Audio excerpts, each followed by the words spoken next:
The morning sun peeked timidly through the city's skyline as Samantha, a weary single mother, hurried down the street with her daughter Lily's laughter still echoing in her ears after dropping her at school. Life had never been gentle to her, bills piled up, her part-time cleaning job barely covered the essentials, and her dreams of opening her own bakery always felt like a distant star she could see but never touch. Yet, on this particular morning, Samantha allowed herself one small indulgence, a cup of coffee from the café she had admired for years. She had saved a little from yesterday's tips, just enough for a steaming black coffee, and she thought maybe, just maybe, this tiny act of self-care would help her get through another long day. The café was warm and inviting, its windows fogged from the rich scent of roasted beans and freshly baked pastries.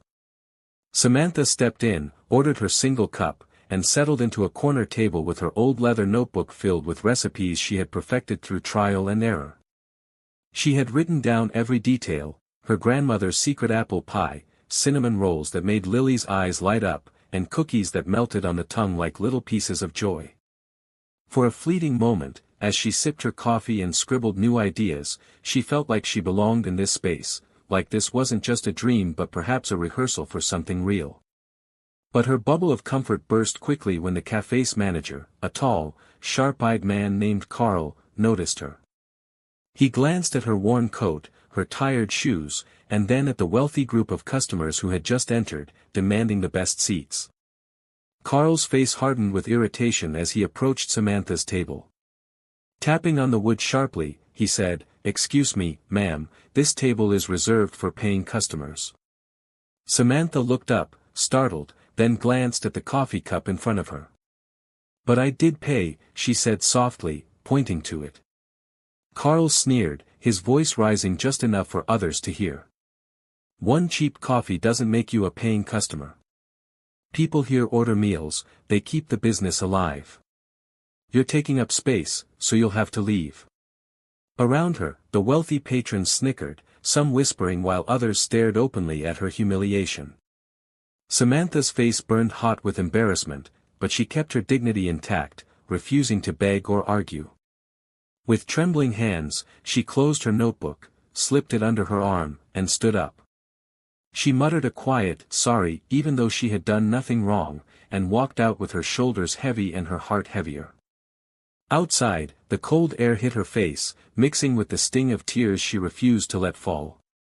She glanced back through the café window and saw Carl laughing with the group that had replaced her. For a moment, despair washed over her, but then she tightened her grip on the notebook, her book of dreams, her lifeline, her proof that she was more than the world chose to see. Though she didn't know it yet, being thrown out of that café was not the end of her story, it was the very beginning of the chapter that would change her life forever.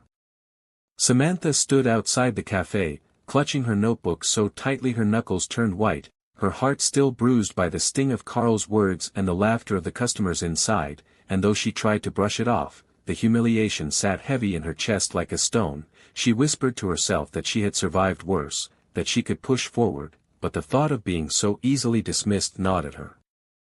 Just then, a sleek black car pulled up by the curb, its polished surface reflecting the gray sky above, and from it emerged an older man with a cane, dressed neatly in a dark overcoat, his presence commanding respect without saying a word.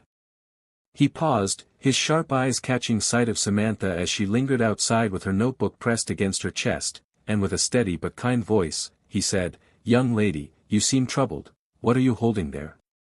Startled, Samantha hesitated before answering, her voice barely above a whisper, "It's just recipes, notes, nothing important." But the man, whose name was Mr. Wallace, reached out with a curious expression, asking politely if he could take a look. With trembling hands, she opened the book, and his eyes lit up as he flipped through pages filled with precise measurements, hand-drawn sketches of pastries, and notes about flavors that danced with creativity. "These are remarkable," he murmured, more to himself than to her, before looking back at her with a thoughtful smile. "Do you bake all of this?" Samantha nodded shyly, explaining that she often made them for her daughter Lily, but that owning a café was nothing more than a dream she could never afford. Mr. Wallace studied her for a long moment, then asked if she knew who he was, and when she shook her head, he revealed that he was the original founder of that very café, the one she had just been thrown out of, a place he had built from scratch before retiring and selling it to new management years ago. His voice softened with regret as he told her that he had stopped by today to see how the café was being run, and what he witnessed through the window, the manager humiliating her and laughing afterward, was enough to confirm what he already suspected, that the heart of the café had been lost. He tapped his cane gently on the ground, his tone both firm and kind as he said, "This place was meant to be a haven for everyone, not just the wealthy. I built it with love, and now I see it needs love again. And I think you might just be the person to restore it." Samantha's eyes widened in disbelief as his words sank in, her mind racing, unable to process what he seemed to be suggesting. "Me?" she whispered, her voice shaking. Mr. Wallace smiled faintly and leaned closer. "Yes, you. What would you say if I told you that I want to give you the chance to run this café as its new owner?" Samantha gasped, her breath catching in her throat, her humiliation moments ago now transforming into a spark of hope so wild it felt impossible, and as she clutched her notebook to her chest, she realized that her life, which had been a string of struggles and small dreams, was about to change in a way she had never dared imagine.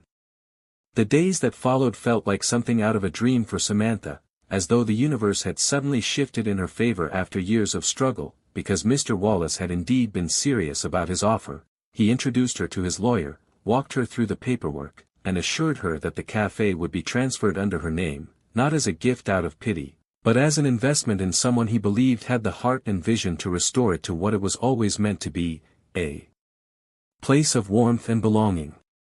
Samantha was overwhelmed at first, torn between fear and excitement, because while she had always dreamed of running her own bakery, she had never imagined it could actually happen, especially not so suddenly. Still, when she signed her name on the dotted line, she felt a power inside her she hadn't known she possessed, the courage to finally step into a role she had always secretly longed for.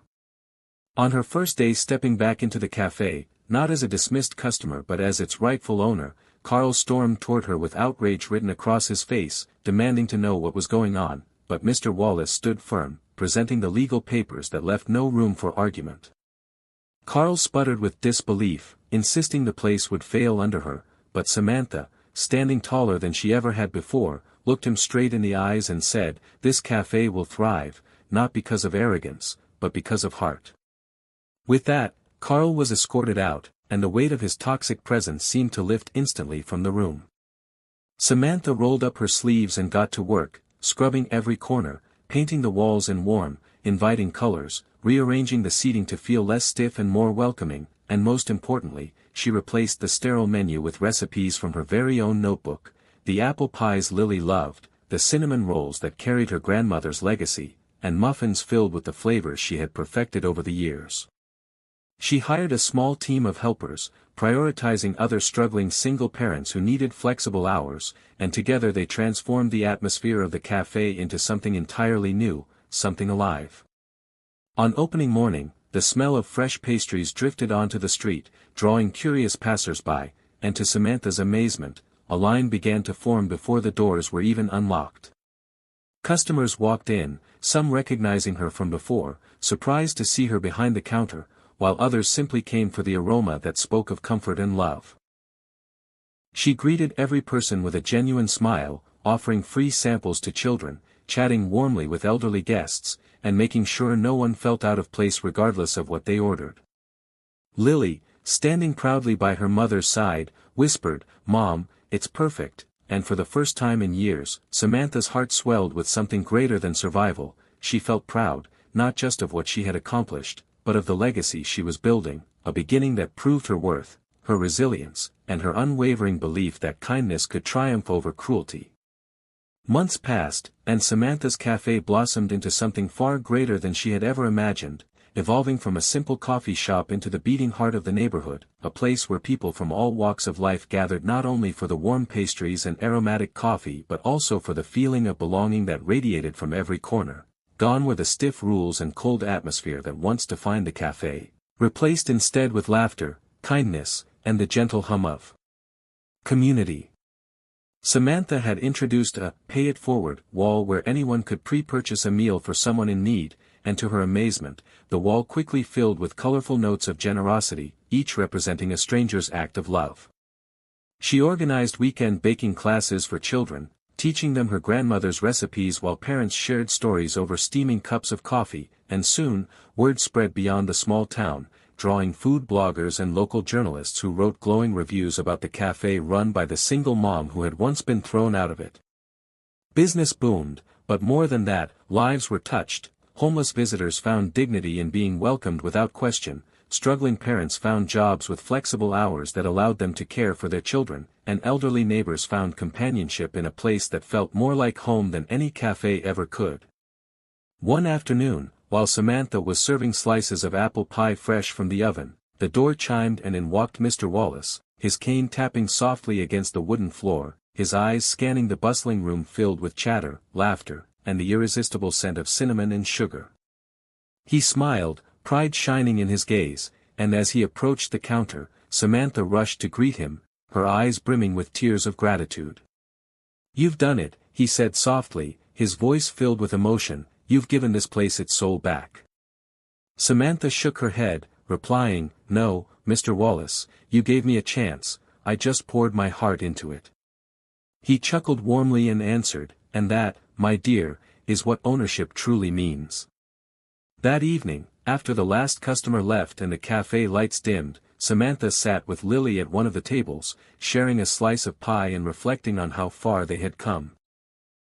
Lily's eyes sparkled as she declared, "Mommy, this is the best cafe in the whole world," and Samantha laughed, brushing her daughter's hair back gently, whispering, "Yes, baby, and it's ours."